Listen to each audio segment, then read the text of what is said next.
Thought I was slowly losing my girlfriend to her, just a friend, coworker she spent every day with, but when I finally opened up about how I felt, she shut it all down without a second thought, and proved she was always in my corner. My girlfriend is one of those people you meet once in a lifetime. She's righteous in a way that feels ancient, like she was carved out of some older, better world. She cares deeply, sincerely, sometimes painfully. I once squashed an ant that was crawling across the table while we were eating, and she cried. Actual tears. Because she couldn't stand that a tiny, harmless creature had to die just because it was in our way. That's how big her heart is. She wouldn't hurt a fly, literally, and she's the last person in the world I'd ever expect to be dishonest or unfaithful. And I still believe that. But that doesn't mean I'm not struggling. We're in a long-distance relationship. That's not easy for anyone, and I get that. But I really thought we were managing it well. We talk every day, FaceTime, send each other voice notes when our schedules clash. We've been doing this for a while now. I trust her, at least I try to. But lately, something's been bothering me. It's about a guy she works with. She met him about a year ago when she started training for a marathon. They both love running, so naturally they became running partners. 3 times a week, early in the morning, they meet up and run for hours. And I'm not talking short jogs. I mean 20, 25, sometimes 30 kilometers. That's a lot of time to talk. A lot of time to bond. And bond they did. After runs, they go to work together. They hang out there too. They eat lunch together almost every day. They swap food. He gives her homemade bread, she gives him her homemade jam. And that might sound innocent, it probably is, but I can't lie, it hits a nerve. Cooking and sharing meals has always been one of our things. Now it feels like someone else is stepping into that space, building a quiet little intimacy with her over slices of sourdough and apricot preserves. They're also part of the same social group, so they end up at the same parties. She's told me he's invited her to a few on his own, just the two of them, and she's always turned those down. That's something, I guess. But they still see each other at group events, and she always seems to talk about him afterward, like he's become a steady presence in her life. And it doesn't end there. Sometimes they hang out on Sunday afternoons. Just the two of them. Not every week, but enough that I notice. They'll grab coffee, go for a walk, or cook something together just for fun. I don't think she's lying to me. I really don't. She's too honest, too emotionally grounded. But I can't ignore how close they've gotten. From everything she's told me, it sounds like he's in love with her. Completely, hopelessly in love. The way he tries to spend time with her, the thoughtful gifts, the attention, the quiet waiting. It's all there. But when I bring it up, she says he's just a good friend. That she would never hurt me or cross a line. And I believe her. I really do. But this still hurts. Not because I think she's cheating, but because I'm slowly watching someone else step into parts of her life where I used to live. And I don't know what to do with that. She wouldn't hurt me. I've turned that sentence over in my mind 1,000 times, like a stone I keep in my pocket, rubbing it smooth until I believe in it again. I've wondered, really sat with the question, whether she's even capable of cheating on me and keeping it a secret. Whether not hurting me to her could mean hiding something, protecting me from a truth she thinks I couldn't handle. But honestly, I don't think that's what this is. We see each other every 2 weeks, like clockwork. It's one of the only constants in this weird, unstable world. And when we do, it's incredible. I know that sounds dramatic or naive or whatever, but it's not an exaggeration. Every time we're together feels like the first time and the best time, all rolled into one. We fall into rhythm instantly, talking, touching, laughing, being. I've never known connection like that. Not with anyone. The way we talk, the intimacy of it. I don't think you fake that. We have these phone calls every night, sometimes until one of us passes out mid-sentence. It's a ritual now. Her voice is the last thing I hear before I fall asleep, and often the first when I wake up. So realistically, unless she's living some secret double life in the few hours we're not talking, or meeting him from 4 to 6 a.m. like it's some more movie, I don't see how she could be doing anything shady. Plus, she's not the type to sneak around. She's blunt, almost disarmingly so. If she were unhappy, I believe she'd tell me. Not cruelly, but directly. She has that sense of conviction. That, if it's right mindset. She doesn't linger in things that don't feel true to her. Which is exactly why this whole situation is screwing with my head so much. Because here's the thing. I'm not worried she's cheating.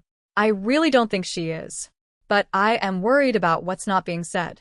I'm worried that she's built this deep, organic, natural friendship with someone who, if I weren't in the picture, she would absolutely be with. And the part that stings? I think she knows that too. They're just good together. Objectively, they have a lot in common. Similar childhoods. They're from the same region, speak the same language, literally. When she's with him, she doesn't have to switch to English like she does with me. They get each other's references without translation. They work in the same place, have the same coworkers, understand each other's stress without explanation. They share the same jokes, the same inside world. He's got a lot going for him too. Young, athletic, funny, clever. I've never met him in person, but I've heard enough to form a picture. And I'm not blind. I know the signs. The way he's inserted himself into every corner of her life, all under the innocent guise of friendship. The long runs, the food sharing, the weekend hangouts, the parties. It's death by 1,000 casual moments. I think he's in love with her. Maybe she doesn't want to admit that to herself, or maybe she does, and she just pretends it's manageable. Maybe she even tells herself it's okay because, technically, she hasn't crossed any lines. But I can't shake the feeling that if she were single, they'd be together already. No hesitation. It just makes sense. That's what terrifies me. The fact that I can see it so clearly makes me feel like an idiot sometimes. And that raises a new question. Is this okay? Like, is it okay to keep someone in your life who you know would be your plan B if your current relationship didn't work out? Even if nothing's physically happening, doesn't that still count as emotional what? Betrayal? Insurance? I don't even know the right word for it. But here's another angle, and one that hurts more. What if she keeps him around not because she's unsure about me, but because I've made her unsure? Maybe I haven't shown her enough, proved my love in a language she can really feel. Maybe the long distance has left too many holes, and he's filled them with homemade bread and casual Sunday afternoons. Maybe it's not that she's keeping him as a backup, but that I've never fully convinced her I'm the final choice. So now I'm stuck in this weird limbo. I know she loves me. I know she's loyal. But I also know that another guy, who shares her world in ways I never can, is slowly becoming more and more important in her life. And I don't know how to fight that without seeming insecure. I don't know how to even bring it up without sounding paranoid. I haven't brought it up. Not directly. I've asked small questions. How was your run today? Did you bring snacks? What did you talk about? But I've never actually said what I'm really thinking. That I lie awake at night picturing them standing side by side, sweaty and glowing after a long run, laughing about something I wouldn't understand because I wasn't there and never will be. That I imagine her looking over at him mid-conversation and realizing, quietly, that this feels easier. That this feels closer to home. God, even telling this makes me feel petty. Weak. Like I'm jealous of a friend. But that's just it, he's not just a friend, and I'm not imagining that. You can tell when someone starts becoming a fixture in your partner's life, not just a cameo. It starts small. Inside jokes you weren't around for. References you don't get. That tone shift in their voice when they talk about them. Lighter, warmer. Not romantic exactly, but something near it. Something just a breath away from it. She told me once that she loved how he gets her. That he understands her moods, her food cravings, her weird work habits. She laughed and said, he knows when I need coffee before I do. And I smiled when she said it, but my stomach turned. Because that's something I used to know. And now he knows it better. I hate how ugly this sounds. I hate how I've let this guy I've never met take up so much space in my head. But how can I not? He's there, all the time, in the periphery of her life. He's in her morning runs and her lunch breaks, her Sunday afternoons, and the tags on her social media posts. He's in the homemade jam sitting on her kitchen shelf, in the book she mentioned he recommended, in the background of the group photo she sent from the last office get-together. He's just always there. And I'm here, watching from screen, thousands of miles away. I don't blame her. That's the messed up part. I really don't. She's not doing anything wrong, at least, not by the letter of the law. She's not lying.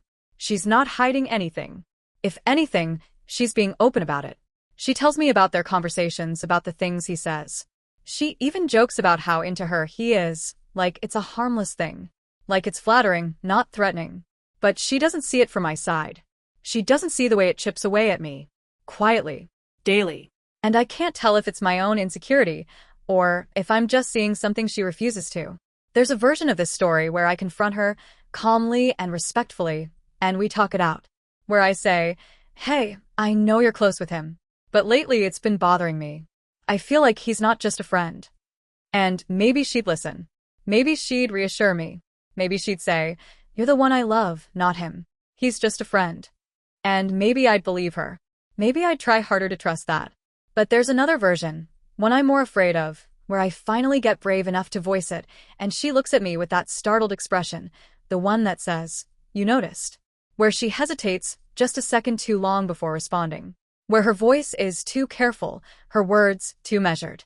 And in that moment I'll know. I'll know I'm right. I don't want to trap her with my fears. I don't want to make her feel guilty for forming a connection with someone who's physically present when I can't be. But I also can't lie to myself anymore and pretend this isn't affecting me. Because it is. It's making me feel like the background character in my own relationship. Like I'm the voice on the phone, the name on a screen, while someone else gets the real her, the daily her, the unfiltered, spontaneous, laughing on a Tuesday morning her. And the worst part? I think she's started to compartmentalize me. Like I'm the guy she loves, yes, but he's the one she enjoys. I'm her anchor, her foundation. But he's the breeze, the laughter, the daily spark. And I can't compete with that. I don't want to compete with that. Love shouldn't be a competition, especially not when I'm destined to lose by geography alone. Now, finally, after 5 years. It's kind of wild, looking back now. When I think about that chapter, the one where my stomach turned at every shared run, every photo, every homemade jar of jam, I almost don't recognize that version of myself. Not because my feelings weren't real. They were. They absolutely were. But because I see now what I couldn't see then. That love, real love, can hold up under the weight of uncertainty. It doesn't crumble. It clears the fog. I brought it up one night. Not in an accusatory way. Not with anger or suspicion. Just honesty. I laid it out, all the little things that had been gnawing at me. The early morning runs, the easy banter, the effortless connection they seemed to share. And instead of getting defensive, she listened. Really listened. No eye rolls. No, you're overreacting. Just this calm attentiveness that reminded me why I fell in love with her in the first place. She seemed genuinely surprised. She said she hadn't thought of it like that at all, that it had always been platonic, light, friendly. And I believed her. Every word. But then, without me even asking, she went and had a conversation with him. Just to make sure they were on the same page. Turns out they weren't. He admitted it. He had feelings for her. And that was all she needed to hear. She told him, clearly and kindly, that she was with me. That she loved me. And that they needed to step back from the closeness they'd shared because she wanted to respect what we had. And just like that, it ended. No drama. No drawn-out conflict. No secret-keeping. Just decisive action and deep respect. For me. For us. We still saw him around now and then, at group events or birthdays. But the energy had changed. The easy intimacy between them had shifted into something more appropriate. I never felt uncomfortable again. Never questioned her again. That moment taught me more than anything else in our relationship so far. It showed me what integrity looks like in love, not just saying the right things, but doing them. Following through. Drawing lines even when it's uncomfortable, not because you're forced to, but because you want to. For the person you love. For the life you're building together. And that's exactly what we've done. Built a life. We're 33 now. We moved in together a couple of years ago, and I can honestly say it's been nothing short of incredible. Every morning, I wake up next to her, and I feel home. Every trip we take, every lazy Sunday we spend wrapped in blankets and movies, every silent dinner where we don't need to speak to understand what the other is feeling, it all reinforces what I already know in my bones. This woman is my person. She still makes me laugh like it's the first date. She still leaves little notes on the fridge. She still cries over animal rescue videos and buys ridiculous amounts of tea she never finishes. And she still loves me. Deeply. Openly. Fiercely. I'm so thankful I trusted her. I'm thankful I chose communication over assumptions, trust over jealousy. But more than anything, I'm thankful she made the decision so easy by showing up for me the way she did. We don't talk about that time much anymore. It's become one of those small things that happened, was dealt with, and gently faded into the background. But reading that old journal entry, remembering how scared I was, how close I felt to losing something so precious, it's humbling. And it makes me grateful, all over again. You never know how these things will turn out. Sometimes love folds under pressure. But sometimes, if you're lucky, it holds strong. It deepens. It grows. Ours did. Ours does.